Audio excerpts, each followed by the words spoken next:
চলবে, শিক্ষাশ্রী চলবে, ওয়াকফ কেউ দখল করতে পারবে না। সব কিছু আমরা করব এবং করছি এবং করব।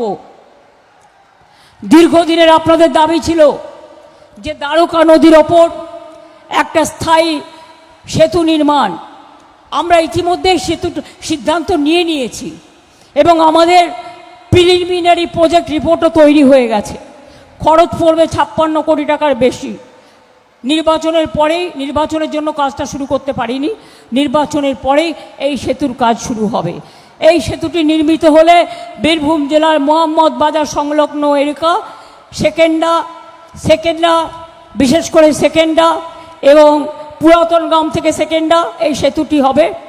আঙ্গরগড়িয়া, ভারকাটা, ভুতুরা, দেউচা, চড়িচা, গনপুর, কপিস্তা, মোহাম্মদ বাজার, পুরাতন গ্রাম, রামপুর এবং হিংলার বাসিন্দারা অনেক উন্নত হবে। আরও আপনাদের ব্যবসা থেকে শুরু করে যোগাযোগ বাড়বে। এর আগেও বীরভূমে আমি অনেক সেতু করে দিয়েছি।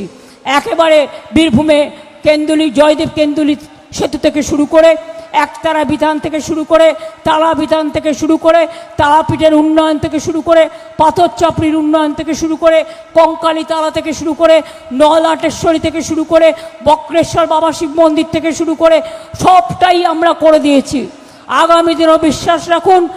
আমি বলে যাচ্ছি, আজকে আগেরবার বলেছিলাম লক্ষ্মীর ভাণ্ডার করেছি। ইলেকশনের আগেই আপনাদের টাকা বাড়িয়ে দিয়ে টাকা পাচ্ছেন। বিজেপি আজকে ফর্ম ফিল আপ করছে আপনার অ্যাকাউন্ট নাম্বার নিয়ে আগামী দিন আপনার সব লুটে নেবে। এটা মাথায় রাখবেন। খবরদার নিজের ডিটেলস কাউকে দেবেন না। এবার বলে যাচ্ছি, লক্ষ্মীর ভাণ্ডার আমাদের সরকার সারা জীবন চালাবে। মা বোনেরা জেনে রেখে দিন।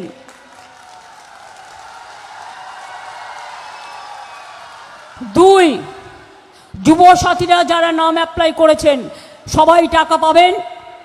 প্রসেসে আছে কিছু এবং তাদের চাকরির সন্ধান আমরা করে দেব। 3 নম্বর, যার এখনো কাঁচা বাড়ি আছে 1,30,00,000 করেছি, সেন্ট্রাল টাকা দেয় না, সব কাঁচা বাড়ি পাকা আমরা করে দেব। 4 নম্বর, পানীয় জল এখনো পর্যন্ত যেখানে পৌঁছায়নি সেই পানীয় জল ঘরে ঘরে পৌঁছে যাবে। কৃষকরা জেনে রাখুন, 2000 টাকা পর্যন্ত আপনারা যারা ইরিগেশনের জন্য বিদ্যুতের বিল দিতেন সেটাও ওয়েভ করে দেওয়া হয়েছে, কারণ ওটা আপনাদের দিতে হবে না। আমরা ধান কিনে নিই, কৃষকদের ভাতা দিই, ক্ষেত মজদুরদেরও দিই, সবাইকে দিই। আমরা চাই হিন্দু, মুসলিম, শিখ, ইসাই আপোষ মে রহনা ভাই ভাই, সবাই একসাথে থাকবো, একসাথে বাঁচবো, একসাথে জিতবো, একসাথে লড়বো, একসাথে গড়ব, একসাথে তৈরি করব। আমাদের মধ্যে কোনো ভেদাভেদ নেই, মানুষ শান্তিতে থাকুক, এটা আমরা চেষ্টা করব।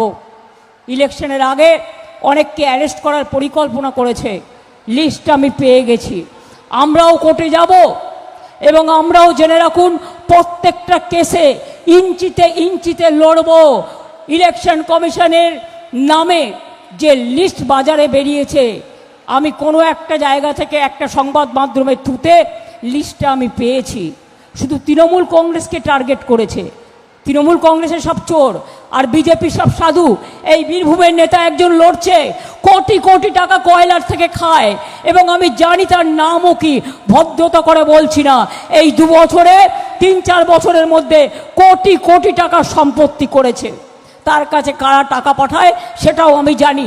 সবচেয়ে বড় চোর বিজেপি, সবচেয়ে বড় ডাকাত বিজেপি, সবচেয়ে বড় ভ্রষ্টাচারী সরকার বিজেপির সরকার, দুরাচারী সরকার, অত্যাচারী সরকার, ভোট কাটারি সরকার। আমি সুপ্রিম কোর্টে ফাইট করে 32 লক্ষ মানুষের নাম তুলেছি। বাদবাকি মানুষের নামও আজ নয় কাল তুলে যাবে, চিন্তা করবেন না। মনে রাখবেন, বাংলা ভাষায় কথা বললে মারে। কালকে মাইক পিট করে দোকানে ঝালমুড়ি এসপিজিকে দিয়ে তৈরি করিয়ে 10 টাকা কখনো পকেটে থাকে ওনার। কত নাটক! নির্বাচনের সময় গুহাতে গিয়ে বসে থাকেন, কখনো নির্বাচনের সময় বলে আমি চায়ওয়ালা, 10 টাকা বের করে ঝালমুড়ি খাচ্ছে। বুঝুন, সেই ঝালমুড়িটাও নিজেদেরই তৈরি করা। আর যদি তৈরি করা না হবে তাহলে দোকানে ক্যামেরা ফিট আগের থেকে ছিল কি করে? জিজ্ঞেস করুন। সব নাটক মানুষ বোঝে না। যেখানে মিটিং করে রেলে করে লোক নিয়ে আসে, বাইরে থেকে লোক নিয়ে আসে, নিয়ে এসে মিছিল মিটিং করে। কোনো একটা এজেন্ট দেওয়ার ক্ষমতা নেই, বাইরের এজেন্সিকে দিয়ে আর ভাবছে প্রশাসনকে চাপ দিয়ে। এখন যেহেতু ইলেকশন, মনে রাখবেন আগামী 3 সপ্তাহ বাদে তৃণমূল কংগ্রেস সরকারই আসছে এবং তারাই আসবে। কোনো রকম ইভিএম মেশিন যাতে লুট করতে না পারে, পোলিং স্টেশন থেকে শুরু করে একদম পৌঁছে দেওয়া পর্যন্ত সেন্ট্রাল ফোর্সকে দায়িত্ব দেওয়া হয়েছে আপনাদের পোলিং ইভিএম মেশিন লুট করবার। আমাদের কাছে খবর আসছে কাউন্টিং মেশিনে যারা ভোট গুনতে যাবেন, ধরুন আপনি 100 পেলেন, ওখানে কম্পিউটারে তুলবে 5। দেখে নেবেন যতক্ষণ কম্পিউটারে পুরো ভোটটা না তুলবে কেউ হাল ছাড়বেন না, লড়ে যাবেন। লড়তে পারবেন? যুদ্ধ জয় করতে পারবেন?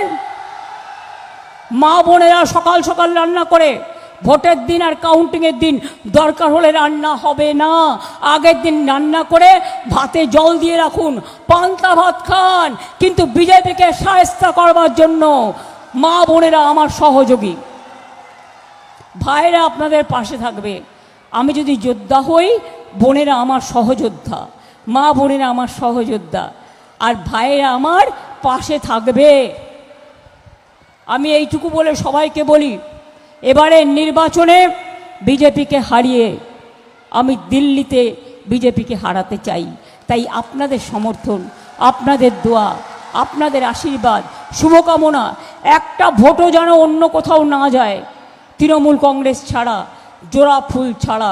এই ভুলটা করবেন না। দেখেছেন পরশুদিন হারিয়ে দিয়েছি লোকসভায়। আমরা কি করে হারালাম?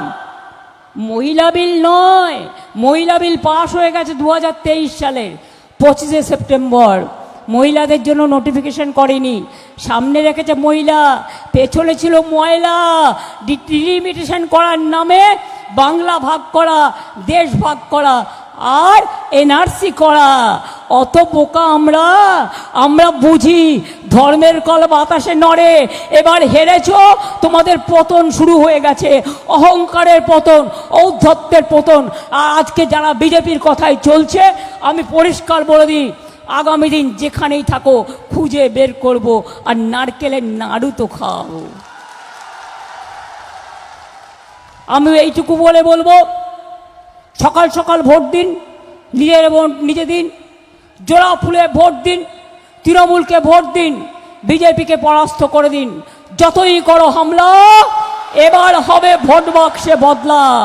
এসআইআর এর লাইন, 250 মানুষ আত্মহত্যা করেছে। নোটবন্দিতে লাইন, মানুষকে ভোটবন্দি করেছো, নোটবন্দি করেছো, ঘরবন্দি করেছো। রোজ রেডের নামে ইলেকশনের সময় প্রচার করতে আটকাচ্ছ আমাদের লোকেদের। আমাদের একটাই মাত্র এজেন্সি, তোমাদের 1000টা সারা ভারতবর্ষ জুড়ে, তাদের পর্যন্ত বলেছো বাংলা ছেড়ে চলে যাও। লজ্জা করে না? জেনে রাখো, বিজেপি পার্টি প্রধানমন্ত্রী থেকে শুরু করে জগাই মাধাই গদাই বোদাই থেকে শুরু করে দিল্লি থেকে এলো গায়, দিল্লি থেকে এলো জগাই মাধাই। সারা বছরে দেখা পাবেন না, বন্যায় নেই, ঝড়ে নেই, জলে নেই, কোনো বিপদে নেই। ভোটের সময় কোকিলের মতো আসে, কুহু কুহু করে ডাকে, তারপরে সারা বছর বাংলাকে টাকা দেয় না। আর মিথ্যে কথা বলে 3000 দেবো, 10,000 দেবো। দাওনি কেন? 12 বছরে 24 কোটি বেকারের চাকরি দেওয়া উচিত ছিল, একটাও দাওনি। 15 লক্ষ টাকা করে দেবে বলেছিলে, সবার অ্যাকাউন্টে 1 পয়সাও দাওনি। বিহারে ইলেকশনের আগে বলেছিলে 2,500 টাকা করে মেয়েদের দেওয়া হবে, আজ এই দিল্লিতে আজ পর্যন্ত দাওনি। আর বিহারে যে টাকা দিয়েছিলে ফেরত নিয়ে নিয়েছো 1 মাসের জন্য। লজ্জা করে না? আমরা এটা করি না, আমরা যেটা বলি আমরা সেটা করি এবং করে দেখাই। তাই বলি, যতই করো হামলা আবার জিতবে বাংলা। যতই করো হামলা, যতই করো হামলা, যতই করো হামলা